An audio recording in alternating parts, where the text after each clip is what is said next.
finances and looking for something different. In 2016, I don't care where you are, turn your eyes upon Jesus. Look full in His wonderful face, and He will not let you down. He'll light the way. He'll point the way. Doesn't matter how low you are. Doesn't matter how high you are. Turn your eyes upon Jesus. Would you like for Him to do something new in 2016? Would you like for Him to do something fresh in your life in 2016? Would you like for Him to do something fresh in the church in 2016? Would you like for Him to do something fresh in our society and in our communities and in the lives of those that we love and those that we don't even know? Would you like to see Him move in an amazing kind of way in 2016? Turn over to Isaiah 43 with me. We're going to spend some time this morning in a couple of verses in chapter 43. But, you can't talk about New Year's without talking about New Year's resolutions. It's just not possible. Kind of like the lady that decided she's going to get out of debt. She's going to change some of her financial habits. So she called the credit card company and said, I'd like to pay off my MasterCard. Do you take Visa? Might be a little misdirected. You never had a New Year's resolution that's gone misdirected like that, have you? You know what some of the most popular New Year's resolutions are? This is from some survey that somebody did and said it was official, but here's the top 10 New Year's resolutions. And let's have a little fun. Everybody raise your hand. Everybody raise your hand. As you hear one of these that you've resolved to do before, put your hand down. Let's see if any of us have our hand up at the end. Number 1 is to get a better job or to just get a job. Number 2 is to get in shape. That took care of most of us. Number 3 is to spend less or to pay down debt. Now, that doesn't mean transferring from one card to another. Number 4 is to give up a bad habit. We won't talk about what those habits are. Number 5 is to get a better education. Any hands still up? There's 2, 3, or 4.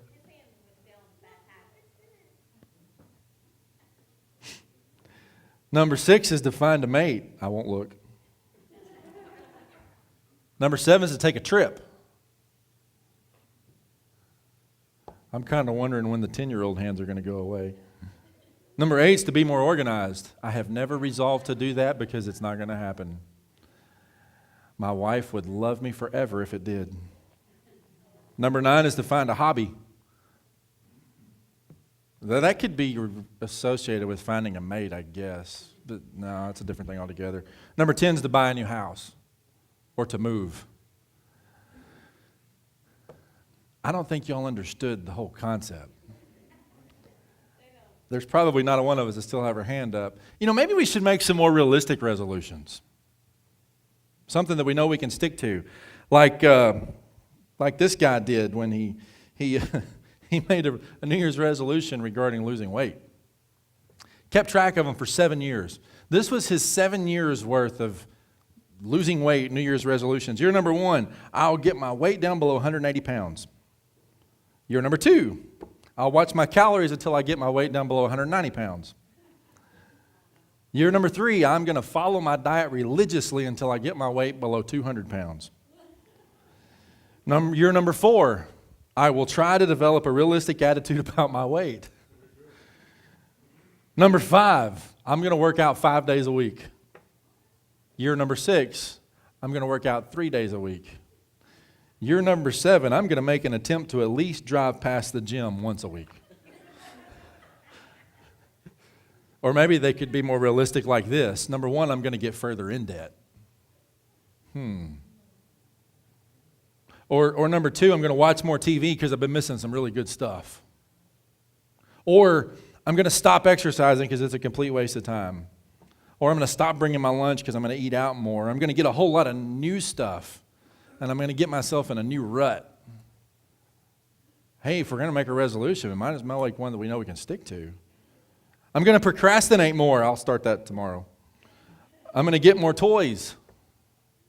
I figured there'd be a little kid say amen to that one. You teach them to say amen early, right?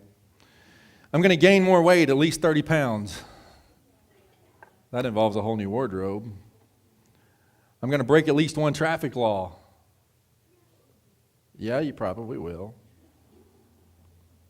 I'm going to spread out my priorities beyond my ability to manage them all. I'm going to focus on the faults of others.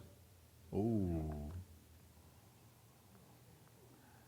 I'm going to never make another New Year's resolution. I didn't ask you to raise your hands for those. Probably a reason. Because if we look back at ourselves, there's probably some realities in some of those. You know, it's a pretty popular New Year tradition in most English-speaking countries to sing a song on New Year's Eve. What's the song? Auld Lang Syne. You know what the Auld Lang Syne really, you know what that means? You translate it into the Old English, it was written back in the 1700s by a guy named Robert Burns, and the version that we sing of it was published in 1796, which was right after he passed away. But the words of the song literally mean, Auld Lang Syne literally means old long ago. In other words, it means I'm going to sing a song about holding on to the old stuff. Why do we get so wrapped up in holding on to the old stuff? Why do we get so wrapped up in doing it the way we've always done it? Why do we get so wrapped up in the old days? You ever caught yourself saying that? I miss the old days. I sure wish this was the old days. The good old days. Maybe there's a better term. You ever caught yourself saying that? Well, you know what? I have to ask the question, what was so good about the good old days?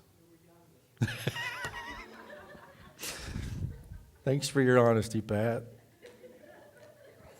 We were younger. Okay, maybe there is some good to the good old days. But you know what? The longer ago they were, the more we forget that we had our problems in the good old days too. The more we forget that they weren't perfect. The more we forget that when we were back in the old days, something new was taking place that we griped about from the old days. Think about that.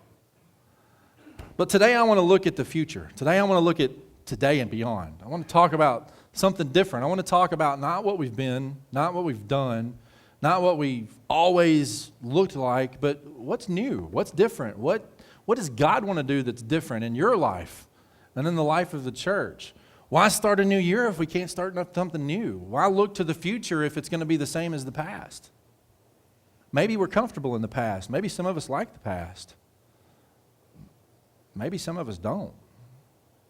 Maybe some of us the past hurts. Maybe some of us the past has some failures that we want to get beyond. Maybe some of us the past is just ugly and we want something new. I would propose to you this morning, every single one of us could use something new in 2016. It's the same concept that God was talking about to the church in Isaiah. Turn to chapter 43 with me. We're going to look at the future. We're going to look at what God said about looking at the future and not sticking with the past, not sticking with just the way it's always been done. You ever wonder sometimes why things don't change?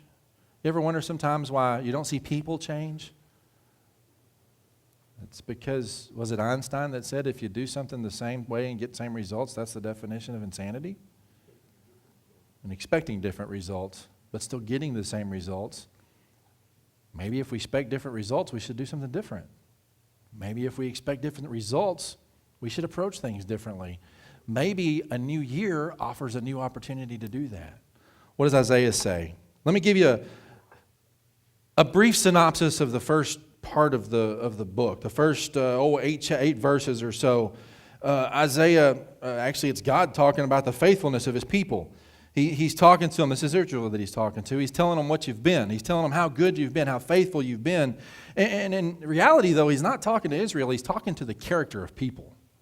He's talking to the character of what the people were then, but you know what? He's talking to the character of who we are now. We could draw a whole lot of similarities, a whole lot of parallels between what Israel had become and what we are. And he's saying, you're a good people. You've done good things. But I want more for you.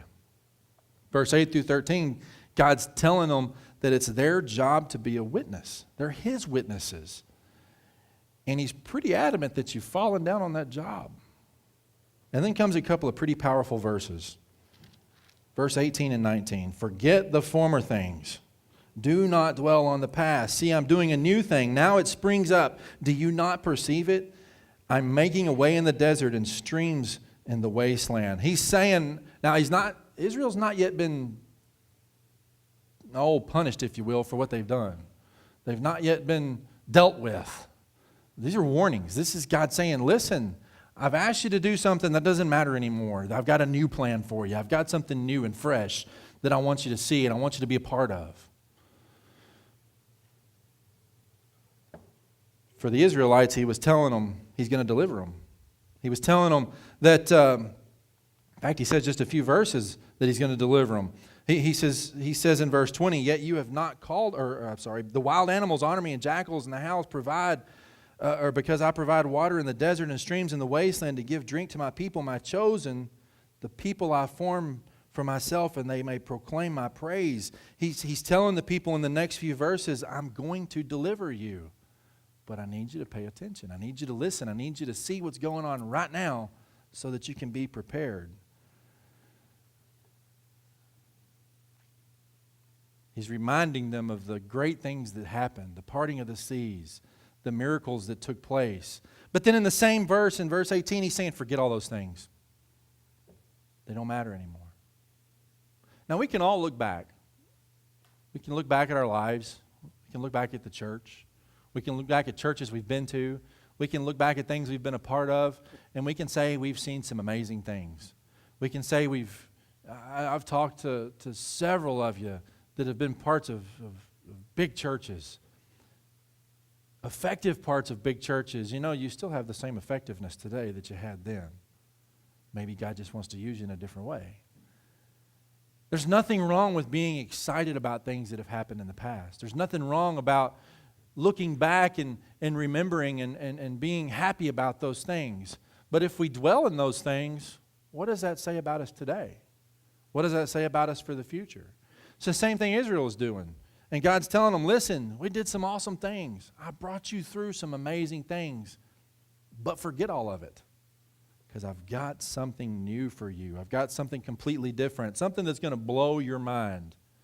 Now, if God was offering something to you that was absolutely going to blow your mind, would you want to miss it, remembering what happened yesterday? No, we wouldn't. If we had the brand new top-of-the-line sports car waiting on us tomorrow, would you spend your time fixing up the old, messed up, beat up jalopy that's sitting over here that you spend more money fixing it than you do putting gas in it to drive it? Probably not. We would be excited about what's to come. We'd be excited about what we're getting tomorrow. Well, have you ever stopped to ask, God, what do you have in store for us tomorrow? God, what do you have in store for me tomorrow? What's in store for our church tomorrow? What's in store for us to do in our community tomorrow? Think about it. There's nothing we can do about the past. Nothing we can do about changing what's happened. Nothing we can do about making it better. Nothing we can do about toning it down. It's done. God's saying, get over it. Move on. Don't dwell on it. The same concept exists for us today. Forget the past. Look and see what I'm doing for you today. Look and see what I have for you tomorrow. You may be sitting here this morning saying, you know what, Pastor, you have no idea what my past looks like. You don't get it. I've blown it. I've made more mistakes than I can count. You know what God says? Get over it. Forget about it. You may be sitting here saying, you have no idea how lonely I am. You have no idea how long my days are because they're just miserable. You know what? That's maybe the reality of what the days were, but what's God got in store for tomorrow? He's saying, don't worry about it. Don't fret about it. Move on. Does worrying about yesterday do you any good for today? Let's see. What does it do for us? It stresses us out. What else does it do for us? It causes us to not meet those New Year's resolutions of losing weight because when we're stressed out, we eat more. What else does it do for us? Do you like hanging out with those people that are stressed out and depressed? Not really. Because guess what happens to you before long? You become stressed out and depressed. Because now you're trying to fix all their problems and your problems. Wouldn't it be nice to just go back and be a kid sometimes? And not have a care in the world except what's going on right now. I was watching Trent the other day. It always amazes me at Christmas time, the things that you get kids and then the things that are in their stockings. How in the world, it's like the box. You know, they don't play with the toy, they play with the box. How does the $2 little stocking stuffer become the thing that's the most played with? But I was watching him play with a little Etch-a-Sketch. And there's not a care in the world except what he's doing right then. Boy, could you imagine how effective we could be in our lives if we quit worrying about yesterday? If we quit worrying about what is and what isn't? But we enjoyed what God's got for us today and looked forward to what He has for us tomorrow? That's what He's saying. Forget about it. Don't dwell on those things. It's the reassurance that He gives in the next few verses. You may be overwhelmed because of what's happened yesterday or this year. That's understandable. Maybe overwhelmed in the realities of life that have taken place this year. But you know what God says? Don't dwell on it. He says, trust in me and look forward to what I have for you to come. Same thing He's telling Israel. How do you do this, though? Jim hit on it this morning in his devotion, in that verse he read in Colossians. There's another verse in Philippians chapter 1, verse 6. Be confident of this, that He who began a good work in you will see it through to completion. You know, God don't create junk. Never has, never will. Look at your neighbor and tell him, you're not junk. Now look at him and tell him like you mean it. God don't create junk. And you know what? What God creates, He creates for a reason and for a purpose. And whatever that purpose is that He's created in you, it's His desire to see that purpose through to completion. If we get stuck worrying about something we did yesterday or something that happened to us yesterday, how can we ever be at a place where we're allowing Him to take us through to completion with what He has for us? We can't. God says Himself, don't dwell on it. Forget about the past. That means that no matter what, God's working in your life. Say that after me. No matter what, God is working in your life. Even when the car won't start in the morning. Even when the electricity goes off and you're late for work. Even when the simplest of things become disasters, and we've all been there. Even in the hardest times of life. Even in the things that we have no idea how we're going to get through, God is there working in your life. Always.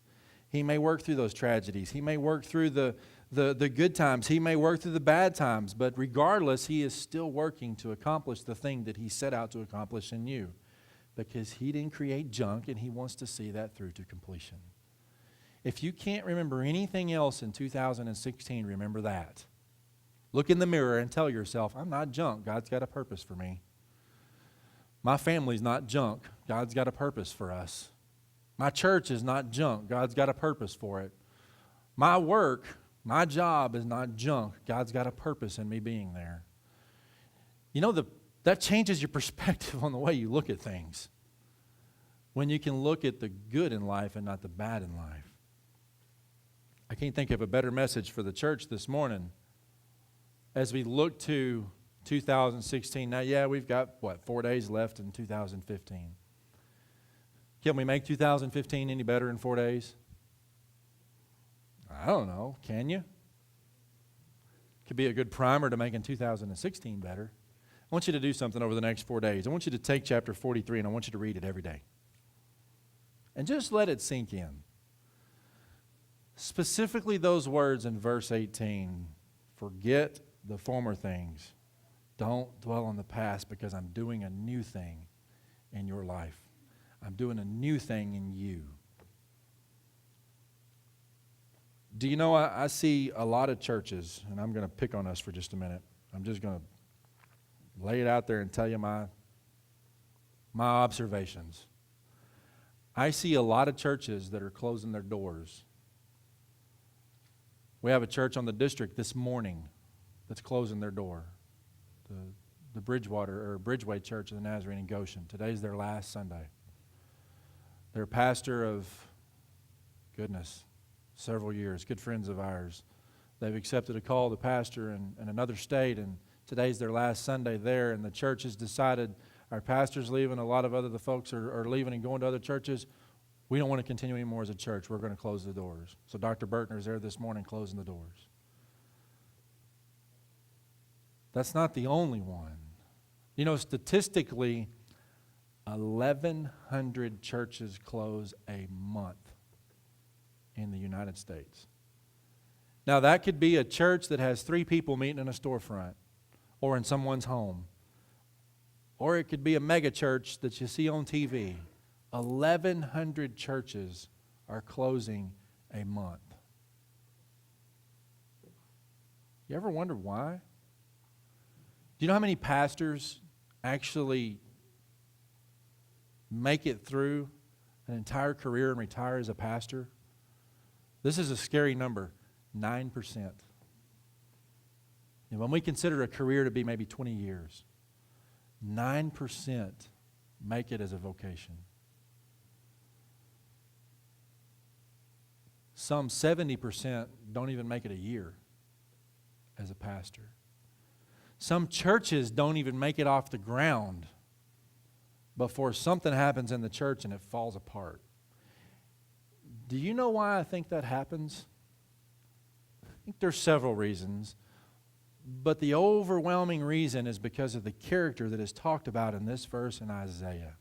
We allow ourselves to get in the way of what God has in store. We allow ourselves to remember the good old days. We allow ourselves to do it this way because that's just the way we know how to do it. We allow ourselves to make the decisions when God's prompting us and pushing us to say, I don't want to do it that way. You don't get it if you do it this way. The doors are going to break open and people are going to get saved. But we allow ourselves to get in the way. Now, I'm not picking on anybody. If anybody, I'm picking on me. We get comfortable. Who likes change? I mean, let's just be honest. Who likes change? It's weird walking into the gym right now because it's still dirty, because nothing's really in the place that it's going to be at, and it just looks different. So you walk in, you scratch your head a little bit, and you go, where am I? But I can't wait to see what God's going to use a little bit of paint and a little bit of elbow grease to do in the future. I can't wait to see ministries that'll spring up out of an opportunity to use that building. I can't wait to see lives that'll be changed because we said, okay, let's go for it. I don't know what He's got in store, but it sure would have been a whole lot easier to just keep on doing it the way we'd always done it. Sure would have been a whole lot easier and a whole lot less Saturdays and a whole lot less black paint in the eye. Isn't that right, Calvin? But what's God got in store? What do we miss if we let ourselves get in the way? I wonder how many of those churches close because they just missed an opportunity to break wide open and see people changed because they did it their way, not God's way. I wonder how many of those pastors leave because they get headstrong and say, we're going to do it my way. I don't care what your idea is. Or even worse, God, you don't understand this church. Really? But you know what? I bet those prayers are prayed. God's saying, forget the former things. Don't dwell on your way. Don't dwell on the past.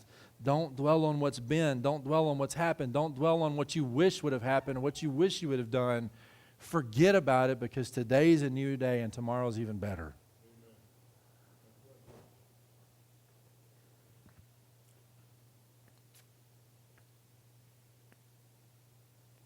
When was the last time you asked God to make something new in your life? When was the last time you asked Him to open your eyes to see something that He wants you to do? When was the last time you spent some time, and I'm not talking about just a minute or two, okay, God, Jesus said to pray that your will would be done, so make it happen today.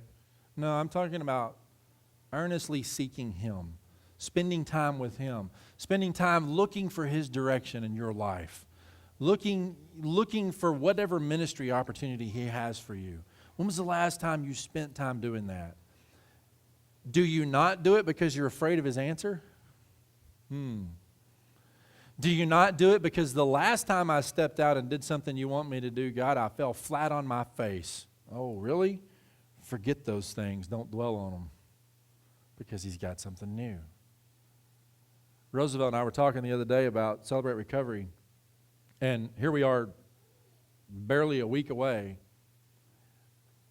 And I wish that we knew what the first night was going to look like. I wish we knew how many people were going to walk in the door that first night.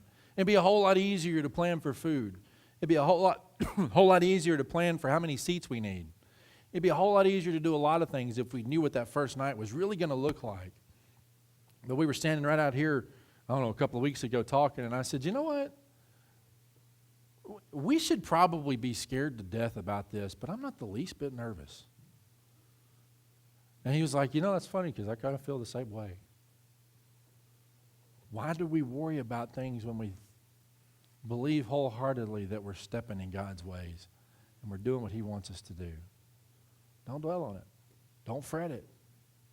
Trust in Him. Allow Him to do a new thing. Because when He does a new thing, I got to laugh at you for a second, Linda. I saw in the bulletin, when God does a good thing. When God does a new thing, He does good things. When we allow Him to do a new thing and work through us, that's probably the more appropriate word. Something good and something amazing usually happens. But let's get practical about it. How can you do that this morning? How can you change whatever is worrying you? How can you get away from whatever it is that you've dwelled on and look to whatever that new thing is? It's real simple, and it exists in the words of the words of that song. So, as we wrap up 2015, I want you to end it with that thought. I want you to stand with me. And Jim, I forgot to ask you to do this morning, but that little chorus, turn your eyes upon Jesus, do we have the words to that?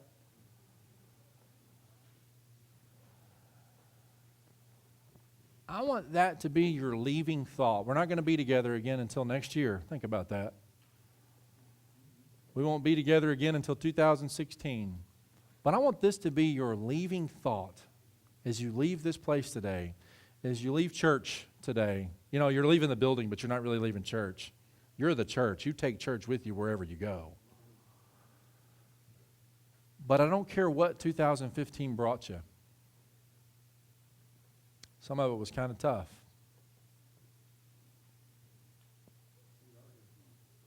There's a fear of what 2016 may bring for some. But wherever it's at, turn your eyes upon Jesus and allow Him to do a new thing in you this year. Amen? Sing that with me. Turn your eyes upon Jesus. Look full in His wonderful face, and the things of earth will grow strangely dim in the light of His glory and grace. Now, can you allow that to be your prevailing thought for the rest of 2015 as you come to 2016? Turn your eyes upon Jesus. Look full in His wonderful face, and the things of earth will grow strangely dim in the light of His glory and grace. I love that it says the things of earth. It doesn't specify. It's all things will grow dim in His light and in His glory. There's a promise that you can hang your hat on, literally. I hope we see you Thursday night at the community center. Guys, we'll still have Bible study tomorrow night. Ladies won't have this week because it's on New Year's Eve, so you'll be back after the first of the year. invite someone to dinner. Get together and go enjoy each other this evening as we close out 2015 and we look forward to what new work God has in 2016. Amen. Father God, we thank you for your word today. Thank you for your promises that we don't have to dwell on yesterday because we have a new day today and we have the hope of a day tomorrow. And Father, I just pray that you would fill today with your presence in each of our lives. I pray that you'd fill tomorrow with the excitement of what you have in store for your people, for your church, for this community, and what we can do in this community to see lives changed in your name. Father, be with us as we go this afternoon. Be with us as hopefully we gather together and fellowship one another this evening. And Father, may 2016 just be an incredible year in your name and in the life of your church and in your people. We thank you, we love you, and it's in your precious Son's name I pray.